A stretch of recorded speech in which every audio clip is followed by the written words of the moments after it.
오늘 아침 하나님께서 저희들에게 주시는 말씀은 우리 신약성경 마태복음 8장 18절에서 22절의 말씀입니다. 신약성경 10이면 마태복음 8장 18절에서 22절까지의 말씀을 제가 봉독해 드립니다. 하나님의 말씀을 경청하시기 바랍니다. 예수께서 무리가 자기를 애워싸는 것을 보시고 건너편으로 가기를 명하시니라. 한 서기관이 나와 예수께 아뢰되 선생님이여 어디로 가시든지 저는 따르리이다. 예수께서 이르시되 여우도 굴이 있고 공중의 새도 거처가 있으되 인자는 머리 둘 곳이 없다 하시더라. 제자 중에 또 한 사람이 이르되 주여 내가 먼저 가서 내 아버지를 장사하게 허락하옵소서.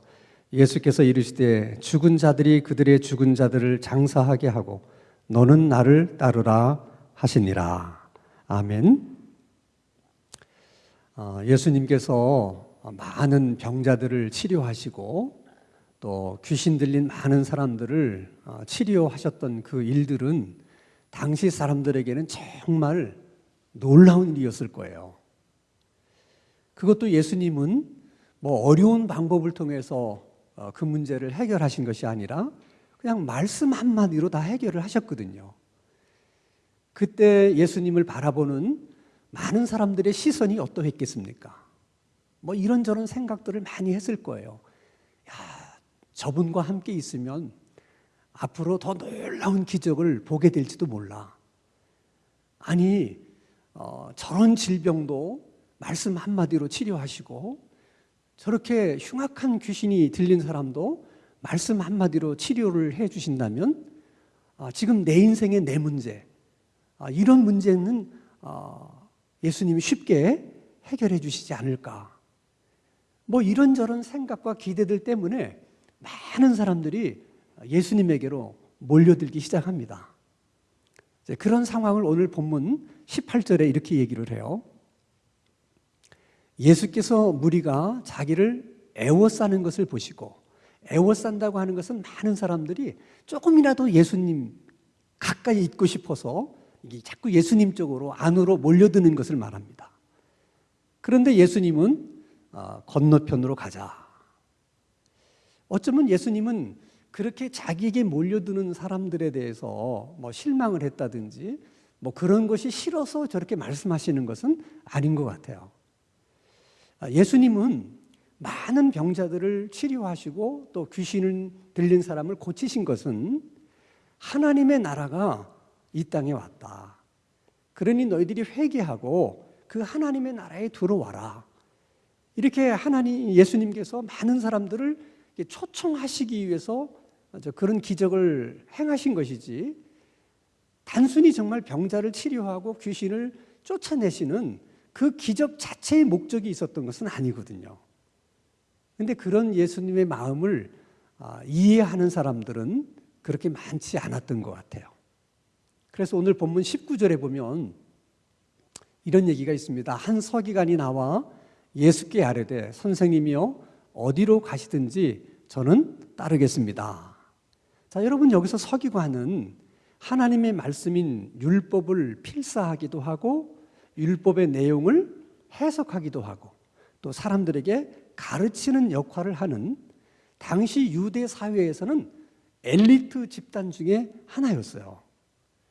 많은 사람들이 서기관들을 존경했습니다. 근데 그런 자가 예수님을 따르겠다고 나선 것은 쉽지 않은 일이고 또 흔히 있는 일이 아니에요. 자, 예수님을 따르겠다고 하는 말의 의미가 뭡니까? 저는 예수님의 제자가 되고 싶습니다. 이제부터 예수님을 저의 스승으로 모시겠습니다. 그런 말이거든요. 자, 오늘의 우리의 기준으로 보면 주님의 제자가 된다는 것은 영광스러운 일이고 또 예수님을 스승으로 모신다고 하는 것은 자랑스러운 일이죠. 그러나 예수님 당시에는 그렇지 않았다는 거예요. 그래서 오늘 본문의 서기관 같은 사람도 있었지만은 대부분의 서기관들은 예수님을 아주 형편없는 사람으로 이렇게 취급하는 경우가 일반적이었거든요. 왜냐하면은 예를 들어서 예수님과 율법학자를 한의사로 비유한다면 율법학자들은 정규 한의대학교를 나와서 한의사 국가고시에 패스해서 한의사 자격증을 가지고 환자를 치료하는 사람들이라면 예수님은 환자를 잘 치료하기는 하는데 도대체 어디서 누구에게서 그런 의술을 배웠는지 그게 분명하지가 않은 거예요. 그러니까 정식 코스를 마친 율법학자들의 입장에서 보면 예수님이 말씀도 잘 전하는 것 같기도 하고 또 능력을 행하는 것 같기도 하지만은 출처가 불분명하니까 그런 예수를 신뢰할 수가 없다는 거예요. 그래서 항상 예수님을 좀 이렇게 격하한다든지 이제 그랬던 것이죠. 자, 예수님의 입장에서 다른 사람들이 다 그렇게 생각하는 거를 예수님이라고 모르실 리가 없죠. 그러니까 예수님 입장에서 서기관이 예수님의 제자가 된다. 예수님도 서기관 정도를 제자로 거느렸다. 이거는 예수님의 위상에 있어서 대단히 높아질 수 있는 기회거든요. 그러니까 예수님의 입장에서 생각해 보면 나쁠 게 없어요. 그리고 손해 볼 일도 아니잖아요. 우리 생각에 그래 내 제자가 되거라 그러셨을 것 같은데 예수님의 대답은 전혀 그렇지가 않았어요. 자, 19절 말씀을 봅니다. 예수께서 이르시되 여우도 굴이 있고 공중의 새도 거처가 있을 때 인자는 머리 둘 곳이 없다 하시더라. 이 말의 뜻은 짐승도 새들도 그래도 기반이 되는 자기 거처가 있다. 근데 나는 일정한 거처도 없지만 그렇다고 또 일정한 수입도 없어요. 일정한 거처도 없고 그렇다고 일정한 수입도 없는 이런 나를 의지하고 나를 따라온들 너에게 무슨 도움이 되겠냐? 응? 너에게 무슨 유익이 되겠냐? 라고 지금 예수님이 서기관에게 말씀하는 것이죠. 이 말을 들은 서기관이 더 다른 말을 하지 않은 걸 보면 예수님 따르기를 포기했던 것 같아요. 그러면 도대체 왜 이 서기관은 예수님의 제자가 되고 싶어 했을까? 자, 유대 사회에는 이 율법학자, 서기관들이 꽤 많이 있었어요. 그러니까 그들 사이에서도 누가 더 탁월한 율법학자냐 이런 것을 놓고 보이지 않는 경쟁이 있는 거죠. 예를 들어서 의사 중에서도 명의라고 하는 의사들이 있잖아요. 그럼 같은 의사라도 명의라고 하는 이름을 듣고 싶은 것처럼 율법학자들 중에서도 그런 마음이 있는 거예요. 근데 이 서기관이 가만히 예수님을 보니까 가르치는 것도 일반 율법학자들과는 뭔가 좀 다른 것 같기도 하고 게다가 병자를 치유하거나 귀신을 쫓아내는 능력도 있는데 내가 예수님의 제자가 돼서 예수님의 그런 교수법도 배우고 또 그런 능력까지도 배운다면 자기가 아마 그 율법학자들 사이에서는 가장 뛰어난 율법학자가 될 수 있지 않을까. 그러면 얼마나 많은 제자들이 자기에게 배우겠다고 몰려오겠습니까? 그럼 유대 사회에서는 정말 명의 소리를 들을 수 있는 그런 랍비가 될 수 있겠다. 아마 그런 심정으로 예수님의 제자가 되고 싶어 했던 것은 아닐까 하는 생각을 해봐요. 어쨌든 중요한 것은 예수님의 제자가 된다는 것은 예수님의 부르심이 있어야지 본인이 원한다고 해서 되는 것이 아니라는 거예요. 이게 참 중요한 문제입니다. 제가 신학교 들어갔을 때 교수님으로부터 아주 끊임없이 들었던 말씀 중에 하나가 뭐냐면 너희들 신학교 왜 왔어? 하나님의 부르심을 받고 왔어? 아니면 그냥 너희들이 원해서 왔어? 만약에 그냥 너희들이 좋아서 그냥 너희들이 원해서 신학교를 왔다면 오늘 당장 그만둬. 그런 너희들이 만약에 목사가 돼서 교회를 맡아 목회를 하게 되면 너도 불행하지만 교인들도 다 불행해져. 이 얘기를 얼마나 자주 들었는지 몰라요. 그러니까 부르심을 받는다, 소명을 받는다고 하는 것이 그렇게 중요한 거예요. 이게 여러분 뭐 목회자가 되는 일이나 뭐 제자가 되는 일만이 그런 게 아니에요. 우리가 예수님을 믿는다는 것도 주님이 부르심이 있었기 때문에 우리가 주님을 믿을 수 있었던 거지, 그냥 믿어져서 믿는 게 어디 있어요. 주님이 우리를 불러주셨기 때문에 또 이렇게 교회로 나오게 되는 것이지, 내가 그냥 나오고 싶어서 나오시는 분들이 얼마나 있겠습니까? 그래서 여러분들이 이렇게 주일날 이렇게 하나님의 전에 나와 앉아서 하나님 앞에 예배를 드릴 수 있다는 것도 이게 예배자로 부르심을 받은 하나님의 커다란 은총 가운데 하나예요. 이걸 은총으로 여길 수 있어야 된다는 거예요. 나는 오늘도 하나님 앞에 예배하는 여러분들이 나를 예배자로 이렇게 불러주신 그 하나님의 은혜에 감사하고 그 은총을 또 은총되게 하는 그런 예배자들이 다 되시기를 주님의 이름으로 축원합니다.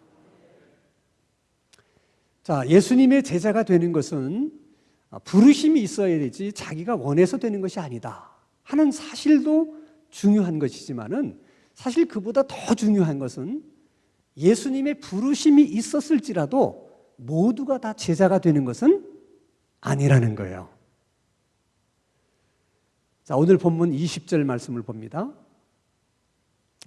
제자 중에 또 한 사람이 이르되 주여 내가 먼저 가서 내 아버지를 장사하게 허락하옵소서.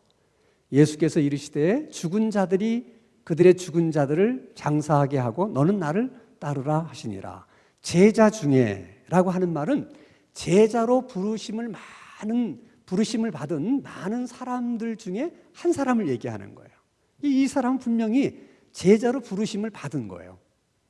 근데 제자로 부르심을 받았는데 주님에게 뭐라고 얘기하냐면, 먼저 가서 아버지를 장사하고 그리고 주님을 따를 수 있도록 허락해 주십시오 라고 얘기를 한 겁니다.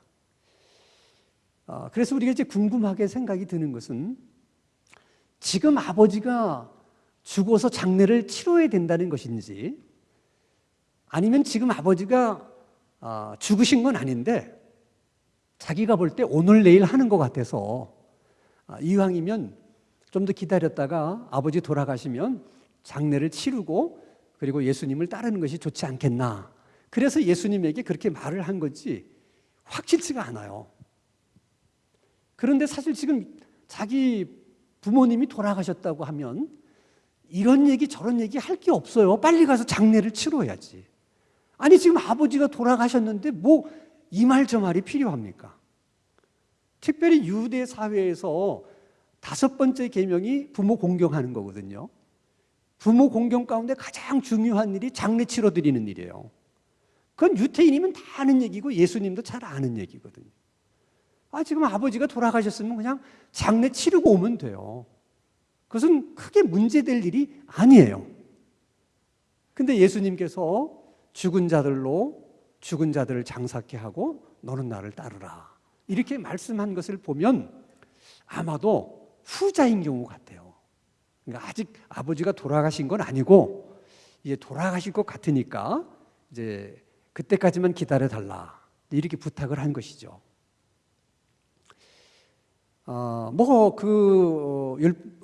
그 제자로 부르심을 받은 사람의 입장에서는 효도의 마음 때문에 그랬었을 수도 있고, 또 상속에 대한 욕심, 이런 기회를 놓치기 싫어서 이제 그러실 수도 있을 거예요.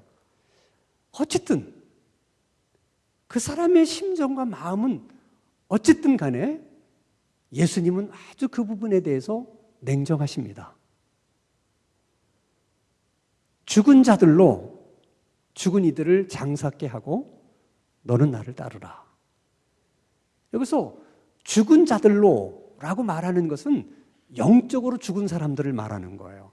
다시 말하면 예수님이 회개하라, 하나님의 나라가 가까이 왔느니라 아무리 외쳐도 회개할 마음도 없고 그 하나님의 나라에 들어갈 마음도 없는 그런 사람들을 말하는 것이고, 죽은 자들로 죽은 자를, 그 두 번째 죽은 자는 정말 육체적으로 이제 죽은 자를 말하는 것입니다.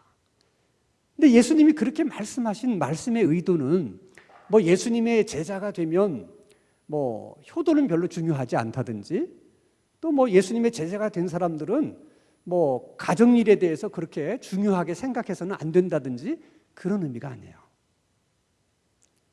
주님께 부르심을 받았다고 하는 그것이 얼마나 중요한 일인지를 알고 너의 일 가운데 가장 중요한 일로 여겨야 된다는 거예요. 왜냐하면 누구나 부르심을 받는 게 아니니까.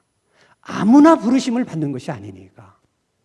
서기관의 경우처럼 본인이 제자가 되고 싶었지만 그는 제자로 부르심을 받지 못했잖아요. 그러니까 제자로 부르심을 받았다고 하는 이것이 얼마나 중요한 일인지를 알아야 된다는 거예요.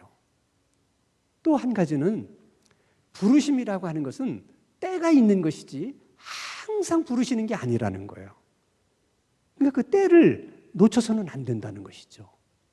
예를 들어 여러분, 아버지가 내일 모레 돌아가실까? 아니면 일주일 후에 돌아가실까? 그래서 예수님 보고 돌아가실 때까지만 좀 기다려 주십시오 하고 집에 돌아갔어요. 근데 오늘 내일 하시는 아버지가 안 돌아가셔. 그렇게 1년이 가고 2년이 가고 3년이 지났어요. 3년 만에 가보니까 주님은 이미 십자가에 못 박혀서 돌아가셨어요. 제자가 되고 싶어도 제자가 될 수가 없는 거예요. 그것은 여러분 오늘도 다르지 않아요. 우리가 하나님께 부르심을 받았다는 것은 정말 말할 수 없는 하나님의 은총이고 설명하기 어려운 하나님의 사랑이에요. 그런데 중요한 것은 우리를 하나님이 부르실 때는 정말 놀라운 하나님의 은총과 사랑으로 우리를 부르신 건데 그 부르심을 받은 우리들은 그렇게 생각하지를 못할 때가 너무 많다는 거예요. 하나님의 입장에서는 정말 말할 수 없는 은총을 베풀어서 말할 수 없는 사랑을 주어서 우리를 부르셨는데 정작 부르심을 받은 우리들은 그렇게 그 일을 중요하게 생각하지를 않는다는 거예요. 그래서 고린도후서 6장 1절에 하나님이 우리에게 이렇게 말씀하세요. 우리가 하나님과 함께 일하는 자로서 너희를 권하노니 하나님의 은혜를 어떻게 받지 말라? 헛되이 받지 말라는 거예요.